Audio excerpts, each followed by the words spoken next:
¿Sabías que más del 70% de las bandas de metal underground de los años 80 nunca pasaron de 2 álbumes y algunas desaparecieron tras solo uno?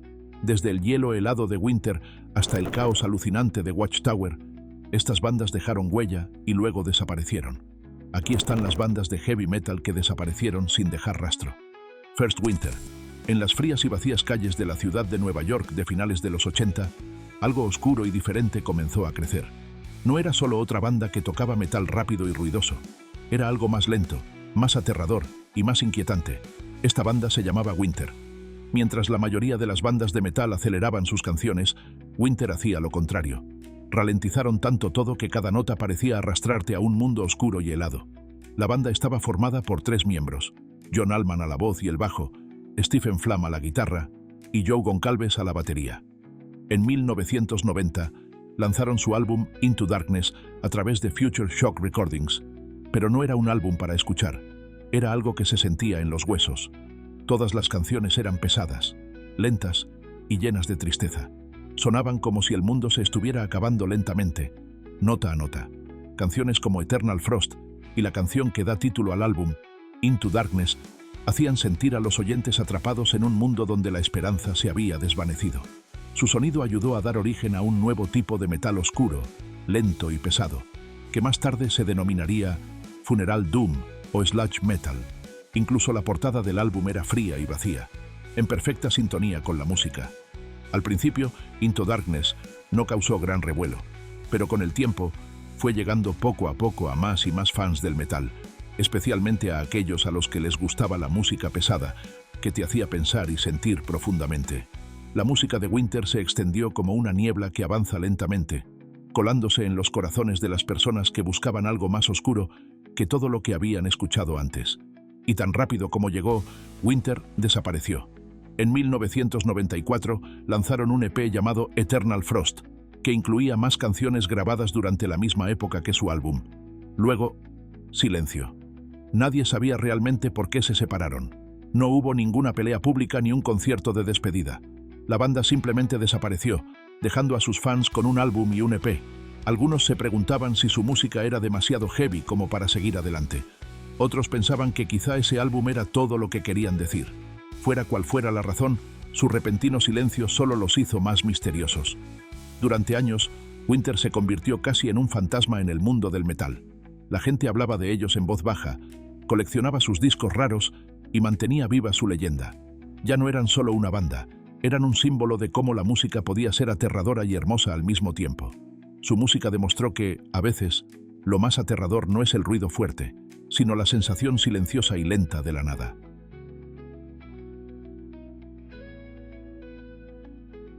Second Demolition Hammer. A finales de los 80, muchas bandas de metal intentaban mantenerse populares, pero en el Bronx de Nueva York surgió una banda a la que no le importaba la fama, solo quería ser la banda más ruidosa y furiosa que existiera. Esa banda era Demolition Hammer. Formada en 1986, tenía un único objetivo: crear el thrash metal más violento e imparable jamás creado. En 1990, lanzaron Tortured Existence, que impactó a los fans como un puñetazo en la cara. Su música mezclaba la energía rápida de bandas como Creator y Dark Angel con la actitud dura del hardcore neoyorquino. Steve Reynolds gritaba y gruñía sobre líneas de bajo atronadoras, mientras James Reilly y Derek Sykes tocaban riffs de guitarra salvajes y afilados. El baterista, Vinnie Days, más tarde sustituido por Alex Márquez, golpeaba los tambores como si quisiera destruirlos. En el escenario eran como una tormenta, salvajes, ruidosos e imposibles de ignorar. 2 años más tarde, lanzaron Epidemic of Violence, un álbum aún más pesado y rápido que el primero. Es uno de los álbumes de thrash más brutales jamás creados. Las canciones eran cortas, pero llenas de velocidad, sangre y rabia. Skull Fracturing Nightmare, Carnivorous Obsession y 44, Caliber Brain Surgery, se consideran hoy clásicos. En aquel momento, parecía que Demolition Hammer podía liderar una nueva ola de thrash metal extremo. Lo tenían todo: el sonido, la habilidad y la furia. Pero entonces, las cosas cambiaron. En 1994 lanzaron su tercer álbum, Time Bomb, y los fans se quedaron impactados. La banda había bajado el ritmo y empezaba a sonar más como bandas de groove metal como Pantera o Machine Head. Su estilo thrash agudo y violento había desaparecido. sustituido por canciones más lentas y sencillas. El cambio confundió a los fans y muchos se sintieron decepcionados. Poco después, Demolition Hammer se separó sin mucho ruido. Nadie explicó realmente por qué cambiaron su sonido ni por qué desaparecieron. Lo único que quedó fueron 2 álbumes increíbles y muchas preguntas. ¿Por qué una banda con tanto poder lo abandonó todo? ¿Qué les hizo parar? Su desaparición dejó a los fans preguntándose qué podría haber sido. Con el tiempo, sus 2 primeros álbumes se convirtieron en objetos preciados para los fans del metal, que echaban de menos esa energía thrash pura y cruda. La corta pero intensa carrera de Demolition Hammer los convirtió en leyendas del metal underground. Third Realm. En el centro de Estados Unidos, en Milwaukee, Wisconsin, un lugar poco conocido por el heavy metal, nació en la década de 1980 una banda muy diferente. Se llamaba Realm y destacaba porque no solo tocaba rápido, sino que lo hacía con inteligencia. Realm fue una de las pocas bandas que supo combinar la potencia del thrash metal con la inteligencia del rock progresivo. Crearon una música agresiva y reflexiva, llena de solos de guitarra complicados y ritmos cambiantes. Su primer álbum, Endless War, salió a la venta en 1988 con Road Racer Records. Enseguida llamó la atención de fans y críticos. El cantante de la banda, Mark Anthony, tenía una voz potente y clara que añadía emoción a sus complejas canciones. Los guitarristas Takis Kinnis y Paul Laganovsky tocaban riffs rápidos y complicados que sorprendían a los oyentes, mientras que el bajista Steve Post y el baterista Mike Olson mantenían la música compacta y ágil. Canciones como Slay the Oppressor y All Heads Will Turn to the Hunt demostraron el talento de la banda. Hacían música emocionante e inteligente al mismo tiempo. 2 años más tarde, Realm lanzó su segundo álbum, que demostró que estaban creciendo aún más como músicos. Las canciones tenían mensajes más profundos y una mejor producción, lo que hacía que cada instrumento sonara más claro y potente. Demostraron que no solo eran buenos músicos, sino también buenos compositores. Con estos 2 álbumes, Realm se convirtió en una de las mejores bandas de thrash metal técnico. Los fans esperaban grandes cosas de ellos. Pero entonces, sin más, Realm desapareció. Tras una última canción, se esfumaron de la escena metalera sin previo aviso. No hubo ningún anuncio de separación. No hubo gira de despedida. Simplemente dejaron de existir. La gente se preguntaba qué había pasado. ¿Era porque el thrash metal estaba perdiendo popularidad y el grunge estaba ganando terreno? ¿Su discográfica les había dado la espalda? ¿O simplemente los miembros habían decidido seguir adelante con sus vidas? Nadie sabe realmente la verdad. Pero el silencio que siguió solo hizo que su historia fuera más interesante. Realm se convirtió en uno de los mayores ¿qué pasaría si? Del metal. Una banda con un talento increíble que desapareció demasiado pronto. Sus 2 álbumes siguen siendo aclamados hoy en día por los fans del metal inteligente y técnico. Nos recuerdan lo que podría haber sido si Realm hubiera permanecido unido un poco más. Sabbath. Sabbath fue una banda única de thrash metal que surgió en Nottingham, Inglaterra, a mediados de la década de 1980. Era una época en la que el thrash metal se estaba haciendo muy popular en todo el mundo. Pero Sabbath no se limitó a copiar a las famosas bandas estadounidenses o alemanas. En cambio, se labraron su propio camino gracias a la mente aguda de su cantante y letrista Martin Walkyier y a la increíble habilidad con la guitarra de Andy Sneap. Su primer álbum, History of a Time to Come, salió a la venta en 1988 y conmocionó a mucha gente en el mundo del metal. No solo era ruidoso y rápido, sino también inteligente y original. Mezclaban el thrash agresivo con melodías al estilo del metal británico de la vieja escuela y letras complejas. Walkyier no cantaba sobre los temas habituales del metal. Escribía sobre mitos ingleses, antiguas creencias paganas e historias profundas de la historia. Esto hizo que Sabbath destacara entre otras bandas. El resto de la banda también era impresionante. Las líneas de bajo de Fraser Crest eran fuertes y sólidas, y la batería de Simon Negus era precisa y potente. Con esta formación, Sabbath tenía todo lo necesario para crecer y convertirse en algo aún más grande. En 1989 lanzaron un segundo álbum titulado Dreamweaver, Reflections of Our Yesterdays. Estaba basado en un libro de Brian Bates titulado The Way of Weird. Este álbum era aún más ambicioso que el primero. Tenía canciones más largas, una música más compleja y letras aún más profundas. A los críticos les encantó, y muchos fans consideraron a Sabbath como una de las bandas de thrash más inteligentes y creativas del mundo. Tenían su propio sonido, su propio estilo y una visión musical clara. Pero incluso las grandes bandas se enfrentan a problemas. Entre bastidores, las cosas empezaban a desmoronarse. Había peleas por dinero y desacuerdos sobre el futuro de la banda. El fuerte vínculo entre Walkyier y Sneap comenzó a romperse. Después de Dreamweaver, Walkyier dejó la banda. Se llevó consigo su potente voz y sus letras únicas para formar una nueva banda llamada Skyclad, que ayudaría a crear el género folk metal. Sneap intentó mantener Sabbath con nuevos miembros. Incorporaron a un nuevo cantante, Richie Desmond, y a un nuevo bajista, Wayne Banks. En 1991 lanzaron otro álbum llamado Morning Has Broken. Aunque estaba bien interpretado, no tenía el mismo corazón y la magia de los discos anteriores. Muchos fans no conectaron con él.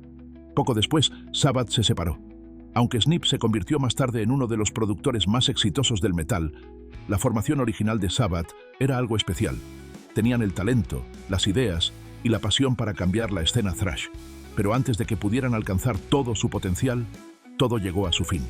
Aún así, sus dos primeros álbumes siguen siendo una prueba de lo que podría haber sido. Fifth Watchtower. Watchtower era una banda de Austin, Texas, que comenzó a principios de los años 80. Aunque Austin no era conocida por la música metal, esta banda rápidamente se hizo famosa por ser una de las bandas de metal más complejas y técnicas de la historia. Comenzaron en 1982 y en 1985 lanzaron su primer álbum, Energetic Disassembly. Era diferente a todo lo que se había escuchado hasta entonces. La música era rápida, llena de cambios de tempo extraños y muy difícil de tocar. El guitarrista Billy White, el bajista Doug Kaiser y el baterista Rick Colaluca eran todos extremadamente hábiles. Además, el cantante Jason McMaster tenía una voz salvaje y aguda que contribuía a su sonido único. No era música fácil de escuchar, estaba hecha para fans serios, a los que les gustaban los retos. Aunque no vendieron muchos discos, su estilo influyó profundamente en muchas bandas que vinieron después. Grupos como Death, Cynic e incluso Dream Theater admiraban a Watchtower. Su segundo álbum, Control and Resistance, salió a la venta en 1989. Contaba con nuevos miembros, Ron Jarzombek a la guitarra y Alan Teccio a la voz. La música era aún más técnica y difícil de seguir, pero también tenía momentos pegadizos y melodías extrañas. A los críticos les encantó el álbum y parecía que Watchtower iba a conseguir por fin la fama que se merecía. Pero la complejidad musical de la banda les dificultó mantenerse unidos. Tenían previsto grabar un tercer álbum titulado Mathematics, pero a principios de la década de 1990, la banda empezó a desintegrarse poco a poco. Los miembros se embarcaron en otros proyectos. Jarzombek formó una nueva banda llamada Spastic Inc. Teccio volvió a su antigua banda, Hades, y se unió a otro grupo llamado Non-Fiction. McMaster tomó una dirección más rockera con una banda llamada Dangerous Toys. Watchtower se convirtió en una leyenda. La gente del mundo del metal hablaba de ellos con respeto, a pesar de que no siguieron juntos. A lo largo de los años dieron algunos conciertos e incluso lanzaron una pequeña colección de canciones en 2016 llamada Concepts of Math, Book One, pero nunca volvieron con toda su fuerza. Su música era demasiado compleja para el gran público. Del caos técnico a la ópera vertiginosa, la siguiente banda trajo máscaras, misterio y la perfección del power metal. Crimson Glory. Crimson Glory era una banda misteriosa y teatral de Sarasota, Florida. Se formó a mediados de los años 80 y rápidamente destacó por su aspecto y su sonido. Todos los miembros llevaban una máscara plateada que les cubría todo el rostro, lo que les daba una imagen inquietante y poderosa. En 1986 lanzaron su primer álbum con Roadrunner Records. Fue una gran sorpresa para muchos oyentes. La música era power metal progresivo con hermosas melodías y emociones fuertes. Su cantante, conocido solo como Midnight, tenía una voz operística y elevada que podía expresar tanto fuerza como tristeza. Los guitarristas John Drenning y Ben Jackson tocaban solos complejos y hermosos, mientras que Jeff Lords al bajo y Dana Burnell a la batería añadían potencia y ritmo. A menudo se les comparaba con Queensryche, pero Crimson Glory tenía su propio estilo, más oscuro y romántico. Su segundo álbum, Transcendence, salió a la venta en 1988 y todavía se considera uno de los mejores álbumes del power metal estadounidense. Canciones como Lady of Winter, Red Sharks y Lonely mostraron su variedad, desde temas inquietantes y suaves hasta otros ruidosos y épicos. La voz de Midnight estaba en su mejor momento y toda la banda sonaba perfecta. Incluso hicieron giras con algunos de los nombres más importantes del metal, como Metallica y Ozzy Osbourne. Parecía que iban a convertirse en grandes estrellas, pero los buenos tiempos no duraron. Después de la gira de Transcendence, la banda comenzó a cambiar. En 1991, decidieron quitarse las máscaras y cambiar su sonido. Su tercer álbum, Strange and Beautiful, tenía un sonido más blues y hard rock. Aunque a algunos fans les gustó, muchos otros se sintieron decepcionados. Echaban de menos la magia de antes, el misterio y el sonido metal. Entonces, Midnight abandonó la banda. Tenía problemas personales y creativos y no se sentía capaz de continuar. Crimson Glory intentó seguir adelante con otros cantantes e incluso se reunió con Midnight durante un breve periodo de tiempo antes de que éste falleciera en 2009. Pero nunca recuperaron por completo la energía especial de sus dos primeros álbumes. Los primeros trabajos de Crimson Glory, especialmente Transcendence, siguen ocupando un lugar especial en la historia del metal. La combinación de música potente, voces emotivas y una presencia misteriosa en el escenario los hizo inolvidables. Aunque no duraron mucho, su influencia sigue presente, y su breve pero brillante paso por el centro de la escena sigue siendo algo realmente especial. Pagan Altar. A finales de la década de 1970, en lo más profundo del barrio obrero de Brockley, al sur de Londres, comenzó a formarse una banda misteriosa e inusual. Se trataba de Pagan Altar, fundada por un padre y un hijo, Terry Jones a la voz y Alan Jones a la guitarra. Mientras la mayoría de las bandas de la época se volvían más rápidas y ruidosas, tratando de seguir el ritmo de la nueva ola del heavy metal, Pagan Altar eligió un camino diferente. Crearon una música más lenta, más oscura y llena de emociones inquietantes. Su sonido parecía provenir de antiguas leyendas, lleno de cementerios brumosos, rituales extraños y dioses olvidados. La voz triste de Terry y los riffs de guitarra densos y bluseros de Alan daban a sus canciones un aire atemporal y misterioso que no se parecía a nada de lo que se escuchaba en aquel momento. Aunque grabaron música potente y memorable a finales de los 70 y principios de los 80, canciones que los fans más tarde atesorarían como su primer álbum, Volumen 1, el éxito no llegó fácilmente. El mundo de la música no estaba preparado para su estilo lento y espeluznante. Tocaron en pequeños conciertos, grabaron maquetas y poco a poco se ganaron un pequeño pero fiel grupo de fans. Pero ninguna discográfica se arriesgó con ellos. Su primer álbum, grabado en 1982, nunca se publicó oficialmente y, en su lugar, circuló entre coleccionistas de cintas en la escena underground. Sin el apoyo de la industria y luchando por mantenerse a flote, Pagan Altar se fue desvaneciendo poco a poco hasta desaparecer en 1985, mucho antes de que la mayoría de la gente supiera siquiera de su existencia. Su música cayó casi en el olvido, recordada solo por un puñado de fans incondicionales. Durante casi 20 años, Pagan Altar fue más un rumor que una banda. Pero a finales de los 90 y principios de los 2000, algo empezó a cambiar. Internet ayudó a los fans a descubrir sus viejas grabaciones y el doom metal volvió a ganar popularidad. Mientras la gente buscaba las raíces de esta música sombría y poderosa, descubrieron a Pagan Altar. En 1998, sus grabaciones perdidas durante años fueron finalmente publicadas y los fans las adoraron. Animados por este nuevo interés, Terry y Alan Jones reunieron a la banda. Publicaron nuevos álbumes como Lords of Hypocrisy en 2004 y Mythical and Magical en 2006, que fueron aclamados tanto por los fans como por la crítica. Lamentablemente, Terry Jones falleció en 2015, pero para entonces Pagan Altar ya se había ganado el respeto que merecía. Brokas Helm.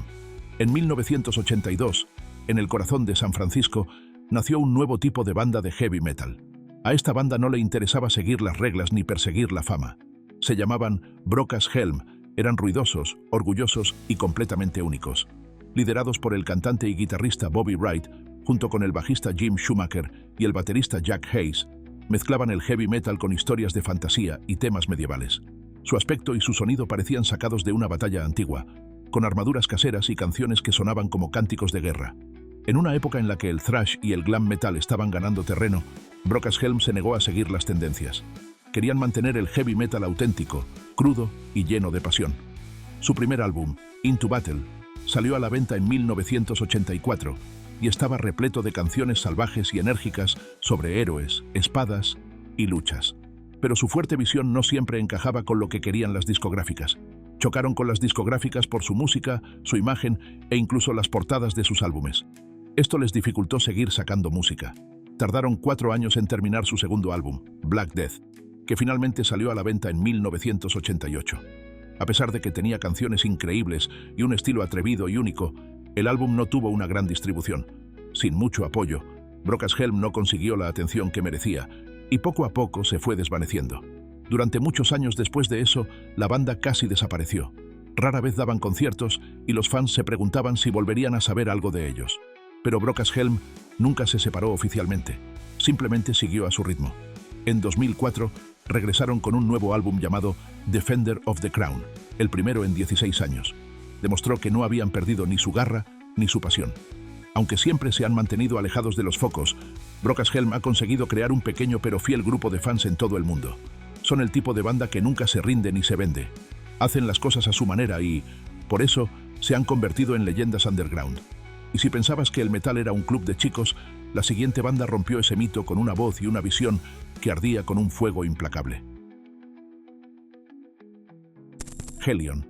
En la ruidosa y salvaje escena metalera de Los Ángeles de los años 80, una banda destacaba no solo por su sonido, sino por quién la lideraba.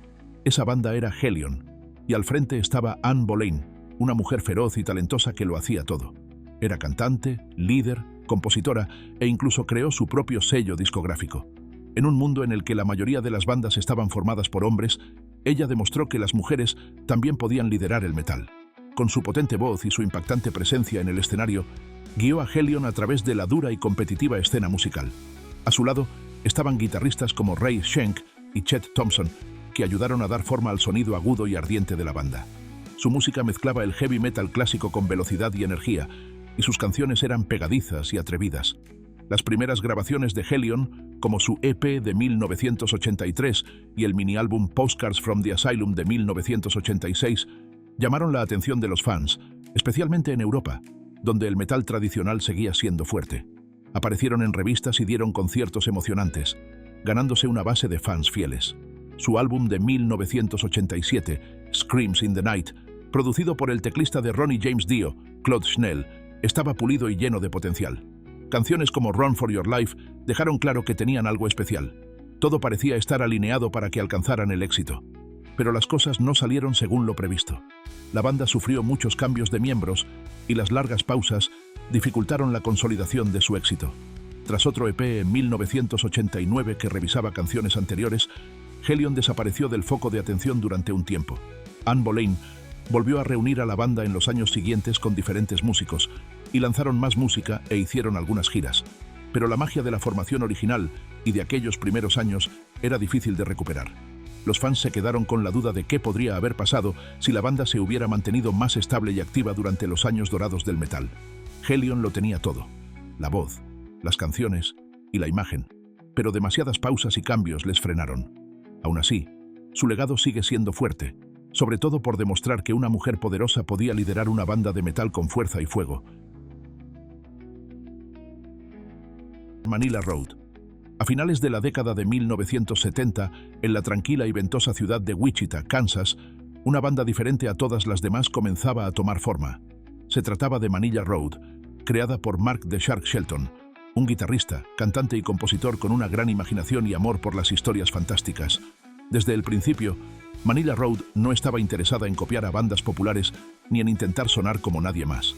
En su lugar, construyeron su propio mundo con canciones sobre mitos, magia, guerreros y batallas antiguas. La voz de Shelton era aguda e inusual, y su forma de tocar la guitarra estaba llena de riffs retorcidos y solos salvajes.